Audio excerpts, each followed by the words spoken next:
Liz Gordon is an ex-colleague from Bournemouth University who we met when we were looking into applications of this technology, and Liz and her partner developed the iTrust for Corfu Castle, and they've engaged into the game for about 6 months on a trial.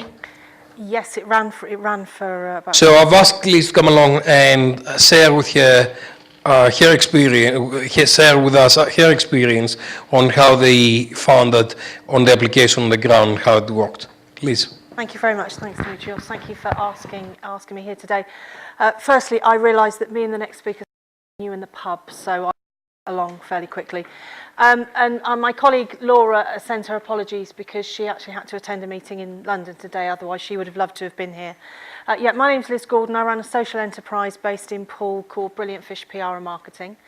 And I work with a colleague, Laura Mulhern from Southwest Artwork, who is based down in Weymouth, and she works with artists and provides sort of a network support and opportunities for them. Basically, iTrust started with a tweet, and that's sort of quite fitting with, I think, everything that's been talked about today about using social media.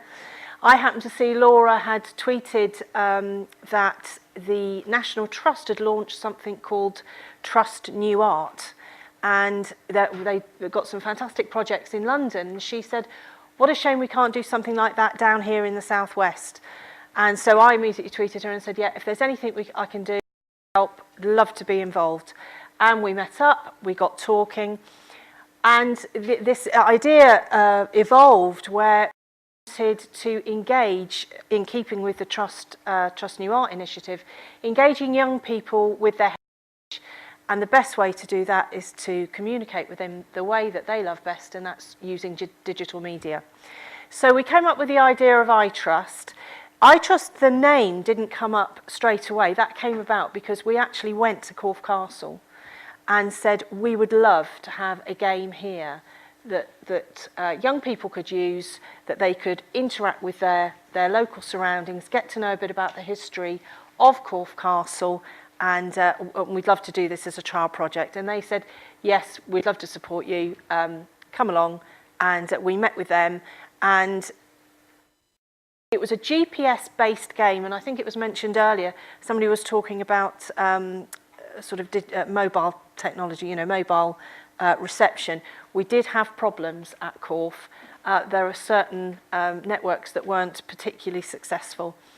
But we designed the game. The game was a cover. You techie people will understand this.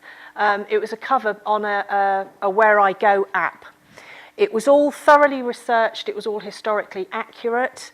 The game developer worked with the historian from Corfe Castle. The aim of the game was the player took the role of Smith's apprentice and was approached the castle through the keep and overheard a plot that the guards were talking about to steal King Henry's crown. And the player had to work their way around the castle, facing different challenges, different questions, had to make some choices, and eventually get to find the crown and recapture it. We had to be very careful about the language we used because we were saying about stealing the crown. Well, that wasn't too positive, so we had to sort of tone that down a bit. And very interesting, I think, what Feifei was saying about game developers maybe, they're so engrossed in the game, we did have to keep saying, this is 11 to 16-year-olds. They want to get to the end. We want them to win. We want them to, because if you didn't win, you got shot in the back with a bow and arrow. So we got an illustrator in using Laura's networks in the Southwest, and he did create some absolutely fantastic illustrations on that were actually on the game. We did find that the text was quite wordy, and I'm sharing with you the challenges that we actually had. We ran it as a pilot project over 3 weekends in September last year. The feedback we had was in general very positive. The kids loved it. They wanted to play and they wanted to win. and we did have the problem that they weren't getting to the end. And we had, in fact, in between the first weekend and the second weekend, we actually had to ask the developer to change it slightly, because they were going backwards and forwards from 2 points and not actually getting into the castle itself, and they were shattered, you know. And the parents were getting hacked off with it. The parents couldn't play the game because they didn't understand it. They had to get the kids to play it. So we tweaked it. The feedback was that they kept saying, "Are you going to be introducing this at all National Trust properties?" Which was great feedback for us. We needed funding to develop it further, and that's where we sort of stopped, really, because we'd applied to the Heritage Lottery Fund, but by the time they'd got their answer back to us, the project was about to start, and they said, well, we can't fund something that's already started. So that was really where we came to a halt. We ran it, we got the feedback. The feedback was, yes, we'd like to develop this further, but it will need tweaking, it will need some further development to make it more of a game, more enjoyable, and better for the target market.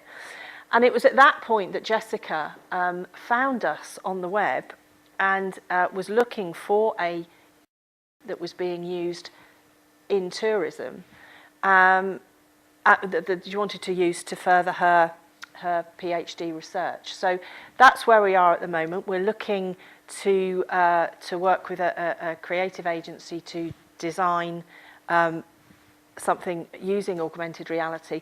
And I think it's hugely, hugely exciting, because we know that there's a market for it. It's just bringing the two elements together and moving it. Thank you. Thank you very much, Liz. Obviously, and you tried it, you saw some innovations, you learned from some mistakes, you tweaked, and now we are looking to develop that further. Any questions for Liz? Sort of a comment. Sorry? Sort of a comment. Really, rather than a question. James Davis-Mann from Norwich, Hugo Boss, just so you know. Okay. You were concerned about mobile networks, etc., etc. I went to the Heritage and Museum show down in London. It was a couple of weeks ago, and there's a company that's just released. You don't need to connect to the internet. It's like a data dump, basically. Right. That your mobile can pick up. You log on to it, and it will give you all that game. Oh, interesting. The company was called Webliness or something. I can give you their contact details I'll later. write that down. Thank you. They're really, really good. That's interesting. Really interesting people as well. What we also found that was because it was a Where I Go app, we had to have phones that were already preloaded with the application. The idea was we had a website and we wanted to encourage people to go to it to download the app before they came. But that was proving to be quite a lengthy process. It wasn't an easy process to get people into actually having the game. So, With about 300 megabytes a second. right. It was really, really good. Brilliant. Okay. Thank you very much, Liz. Thank you. Our last presentation for today is coming from Zori. Zornica is completing her PhD on augmented reality and how augmented reality is going to change the world of tourism. And you'll see some of the patterns that we've been discussing already. You'll see some of the gamification elements. You'll see some of the virtual reality and some of the experience. I'm just positioning myself for Nicholas to take the picture. Smile. Very good. Zori is actually doing pioneering research on augmented reality and technology, and you see some of the things that they'll be emerging in the future. So, Zori. Thank you, Dimitris. Good afternoon, everyone. As Dimitris mentioned, my name is Zori, and I'm currently doing my PhD with the BOE Tourism Lab. And what I'm looking at is actually the design of smartphone augmented reality browsers. Okay, I know you're tired, but in order to actually explain what this is, I want to ask you a very difficult question. And the question is, do you remember the last time you were in this new city? You were looking at this building and you thought, whoa, this is amazing. I want to know about this. But your questions, they remained unanswered. And chances are that if you think about it, you probably won't remember the situation. This happens to me all of the time. Like for instance here, I was in Barcelona for a conference for this Smart City World Expo, and I went out of the conference hall, and this is actually the building of the hotel where I was staying. And I had 10 minutes, and I was sitting there, and I was wondering, well, okay, so I wonder when was this building built, and why is this form, and why does it have this, this contour, and why on earth would they paint it red?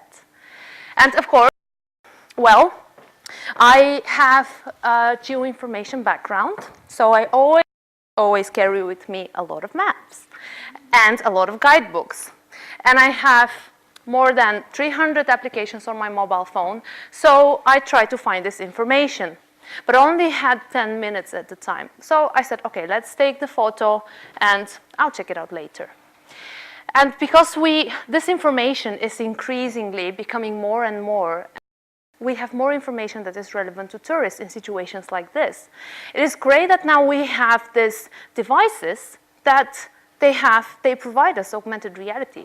And yeah, the smartphone was literally a game changer for augmented reality because it brought this technology to the mass market. But we also have newer devices like the glasses or these augmented reality lenses that researchers started working on 2 years ago. Okay, so it quickly became this new buzzword. Everybody's talking about augmented reality, but we often don't take the time to think about it, what it means for tourism and what it means for situations like this. Well, because an augmented reality display merges physical world and virtual information, it means that in that situation, I can have immediately the answer to my questions. So I'm looking at augmented reality browsers, and they deliver these virtual bubbles or virtual annotations. Here I have one that appears in my field of view, and it says, well, this hotel was built in 1999. And then if I wondered whether if I go back to my room to take my charger, whether it will be cleaned, well, the hotel can actually start speaking to me. Well, you know what, Zori, your room is ready. And this is the Internet of Things in action. Okay, so yeah, this technology has huge implications for tourism. And you know what? One of the biggest things is that we not only have control over this virtual information that is delivered, but we now have control over the way the physical world appears to the tourists. Okay, so if I don't like how that building looks like, I can change that. And the implications are huge. It means that we no longer have this information somewhere out there. It is right in front of us where we need it. The word becomes the computer screen. The word becomes the interface to information. Okay, and there are already a number of augmented reality systems that are used to augment a number of activities, for instance, for auto and pedestrian navigation. And this is great for tourists who might be unfamiliar with the road, as it increases their sense of safety and comfort. There are plenty of systems already installed in museums, like this one in the Futuroscope Park in France, where tourists are taken on an interactive safari to see the past and future flora of the planet Earth. The future flora of the planet Earth. This was before impossible to actually see it and feel it in your hands. Okay, so when I started, we actually identified a number of activities that could be augmented with AR systems. And the main problem is that innovation most of the times doesn't come from our field. It comes from somewhere else.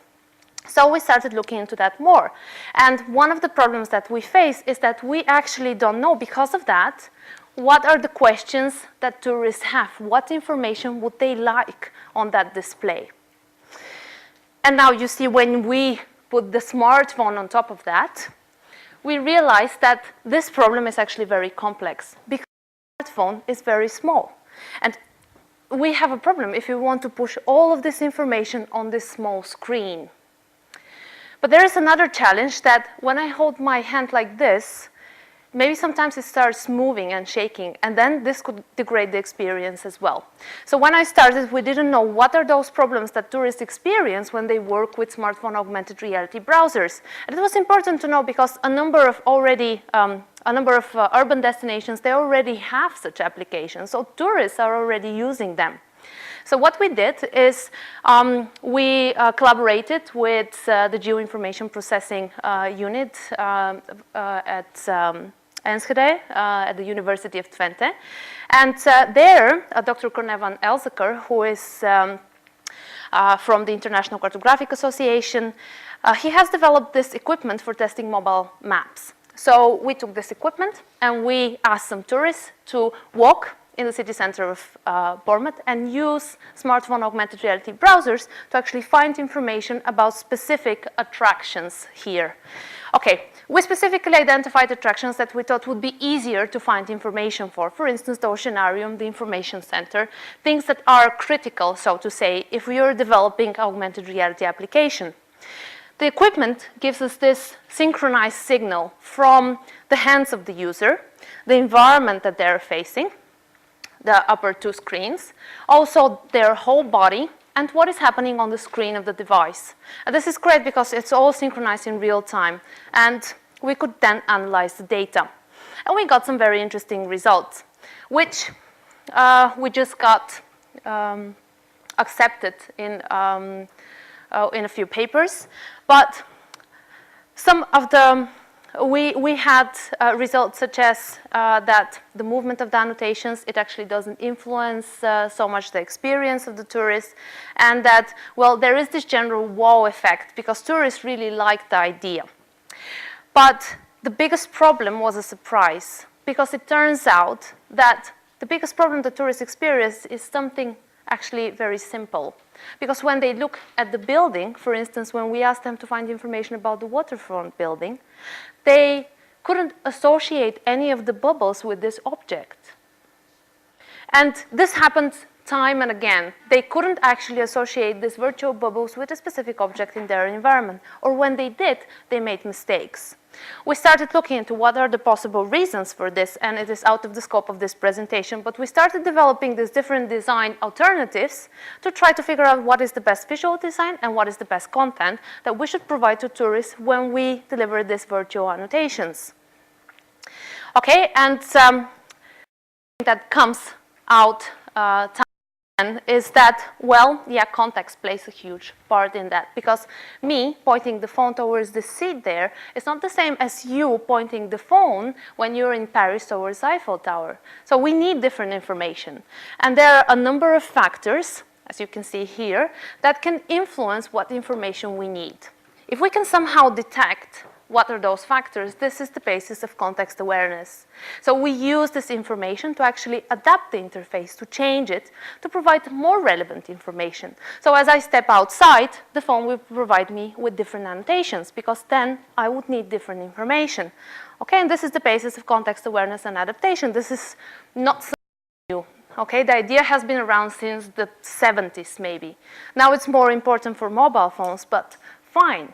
So it is important also for virtual annotations. Now we know that actually it is very easy to implement this. It is very easy to have context awareness and adaptation on smartphones. It is very, very easy to do it for this type of applications. And now I'll tell you the secret. All we have to do is do this. Hook ourselves up to just a few sensors. So, okay, we're not there yet. It requires a lot of information, and we still don't know how to process this information. But it is the key, this relevant information to tourists. Because then we will know, if you're standing on Westminster Bridge in London looking towards the London Eye, whether you want in that situation maybe information about what the London Eye is, how high it is. Maybe you would want just an idea of how it looked like 20 years ago, and hey, no big surprise, it was the same. Or maybe you just want something more special. Maybe we just need to give you a bit of an edge with this virtual fireworks. Or maybe you're just tired and you just want to be directed towards the nearest pub. But most importantly, just maybe, for this situation, you don't want anything. You just want the world to stay like it is. So you don't need, at the end, this digital detox that we're all talking about. Okay, so yeah, context-aware augmented reality is something that we're looking at, something that we're trying to achieve. And we think that it is important as well stakeholders in tourism because, yeah, there's a huge market out there, as we have already said, and it is ultimately the experience from the destination that matters.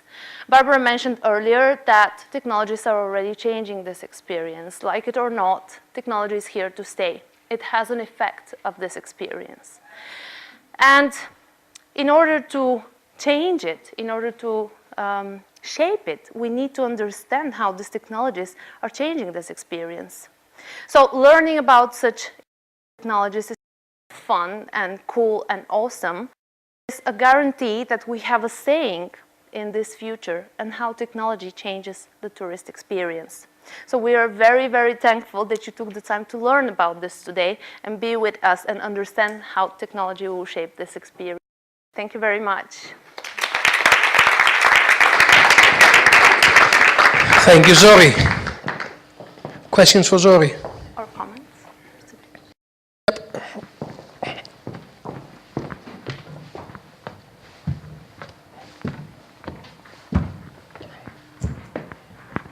Just say who you are, where you come from, what's your perfume. Hello, yeah, Lee Stevenson from Tourist Network, Ode the Man. My question's really about the bottom line, and all these technologies are quite exciting and cutting edge.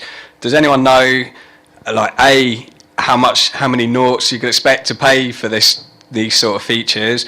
And also, if anyone's knows about the impact that they're actually having on visitor numbers, you know, is it actually inspiring more people to come to these attractions, to stay at the hotels, that sort of thing?